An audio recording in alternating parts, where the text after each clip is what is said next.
Whoa and hello guys. First of all, my apologies for not being online and posting a video last week because I really wanted to talk about the topic and I did feel like I have my 2 cents to say about it, but I really couldn't do a video on it because it was something that depressed me quite a lot. It was, I don't know, I'm not American, so can't say I'm really frightened about it happening to me too, because there's way less LGBT related hate crime in Germany than there is over there. But yeah, it kind of made me realize how much people hate me and people like me for just being who we are, and it kind of put me in a bad state because that's already what I worry about a lot. And so sorry for rambling about that, but just kind of wanted to explain why I didn't post a video on it.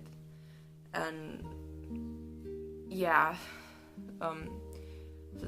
so I'm back here this week for our new topic, which is awareness, where we've decided to just speak out a less known gender or sexual identity, right? Like less known gender or sexuality. And yeah, since I already told you a hell of a lot about my gender in other videos, I'm just gonna do another one. You're gonna find out what in about a second.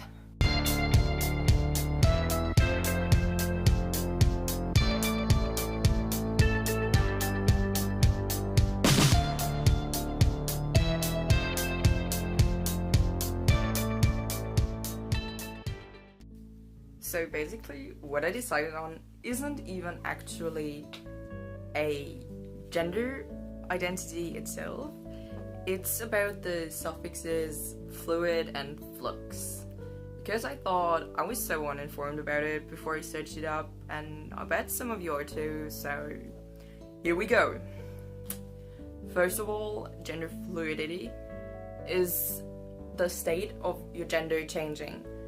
Like, you can switch between male and female and agender and whatever other gender it is that you yourself identify as, for example androgynous or something, and it can either switch quickly and just jump from one to another, or it can go like in a more fluid way and softly change over time, where you have the in-between stages with it. And yeah, it can, like I said, it can either be a harsh change or a very soft change, and fluidity just describes the general concept of it changing. It's usually used with the prefix gender in front of it. It can also be used with other things, it's just not as common. So yeah. When it comes to flux, I don't know, what is the noun for flux? Fluidity sounds stupid.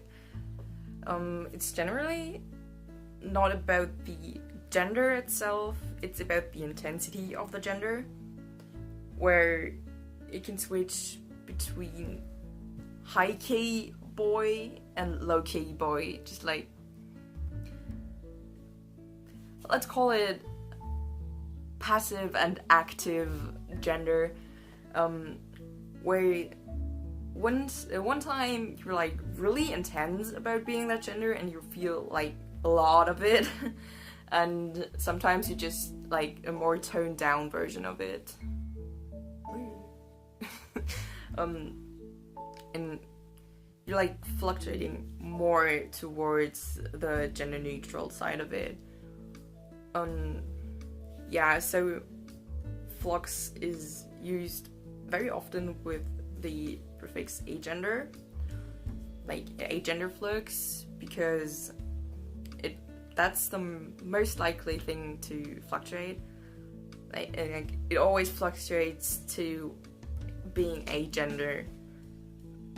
Well, not always, sorry, but it mostly fluctuates to being agender because you feel less like a certain gender or more like a certain gender, and when you feel less like a gender you feel more gender neutral, hence agender, which also that's the group my gender belongs in. Hey, hello, boo.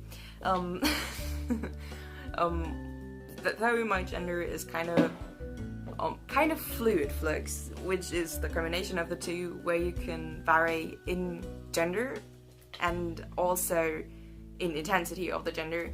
Like, sometimes I feel really boy, sometimes I feel less boy, like no boy at all, and that's when I feel very agender. And sometimes I also feel female, but not as intense. That's usually femaleness fluctuates up only a little bit for me. So, you know, it's not fully intense girl, it's just low-key girl. And that's the phases when I like to wear makeup. Like, if you've added me on Snapchat, you've seen my para of makeup picture, where you just make up half of my face because I was feeling totally fabulous.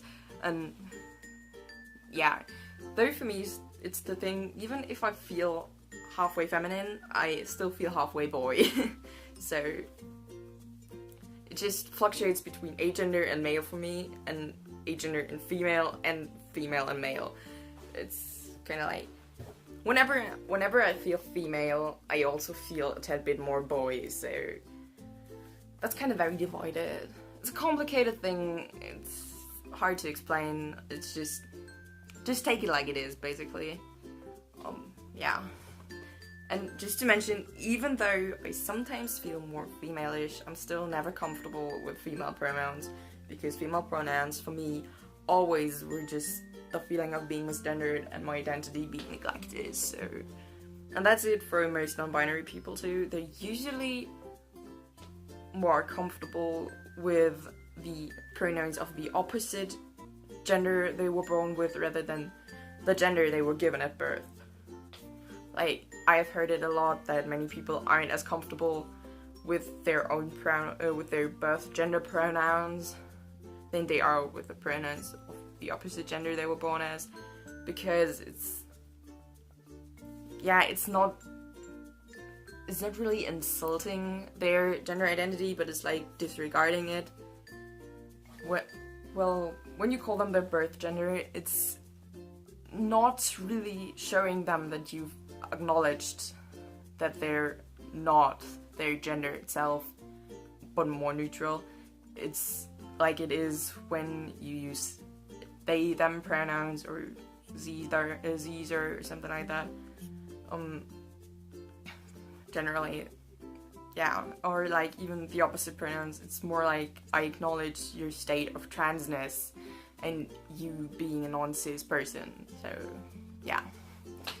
I don't know if I've said all about it that I can think of right now, because there's so much to say and every experience is different for every trans person and every gender fluid or gender flux person, so I can't really tell you all about that, but yeah, that's about it. And I just want to apologize quickly for the lights up here that I just noticed, because there's so much sun in here. It's unbelievable. It disgusts me, really. I'm more of a night type of person, and that's too much for me. I really gotta, like, tone down on the squinting that I want to do. And also, I cut my hair. Look at my fucking cool hair that I cut yesterday, especially for this video. No, not especially for this video, but just because I was feeling dysphoric about it, and because it was too warm, and yeah. Now I don't have to care about my hair and what it's doing, it's just like kind of there and doing its thing and looking good. That's comfortable. So anyways, I'm gonna head off now, edit this video, and then go back to my ventilator. Ventilator? No, it's called fan. Like, I'm gonna go back to my fan and turn it on and sit there and just let the wind of it blow in my face and cool me down, because I'm literally dying of heat. And we're hopefully gonna see each other next week. Bye.